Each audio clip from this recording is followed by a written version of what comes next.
Bonjour chers élèves, aujourd'hui nous allons découvrir le principe de la chaîne alimentaire.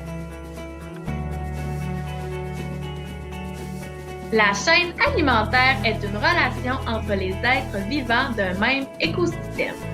Comme nous le savons, l'écosystème qui concerne la chaîne alimentaire correspond aux êtres vivants qui vivent dans un même milieu.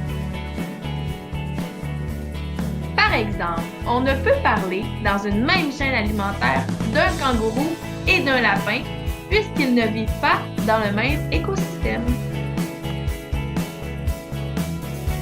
Il s'agit donc d'êtres vivants qui se nourrissent d'autres êtres vivants selon leur maillon dans la chaîne. Voici donc les catégories de chacun des maillons. Le premier maillon de la chaîne alimentaire est un producteur, comme la fleur et tous les végétaux.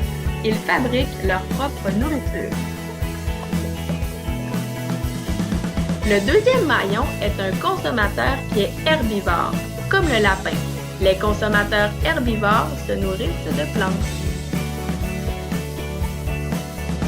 Le troisième maillon de la chaîne est un consommateur carnivore, comme le renard. Ils se nourrissent d'autres animaux. Finalement, le dernier maillon est le décomposeur, comme le champignon. Ils se nourrissent des restes d'animaux. Donc, le premier maillon, la fleur, est mangé par le lapin, qui lui à son tour est mangé par le renard.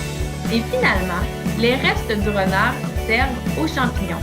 La flèche entre les êtres vivants de la chaîne alimentaire signifie « est mangé par ». Il s'agit donc d'un cycle sans fin. Si je comprends bien, il n'y a que les renards qui mangent les lapins? Bien sûr que non! La chaîne alimentaire est bien plus complexe, mais ceci représente chaque maillon en version simplifiée.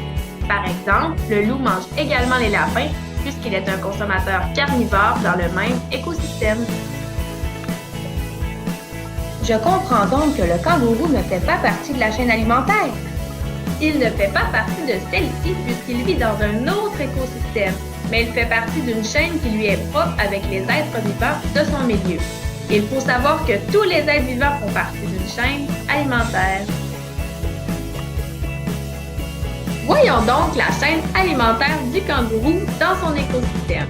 Elle commence par une fleur tropicale qui est consommée par le kangourou, qui à son tour est mangée par un gros serpent, qui lui sert aux champignons et aux insectes. Voilà pour notre ami kangourou.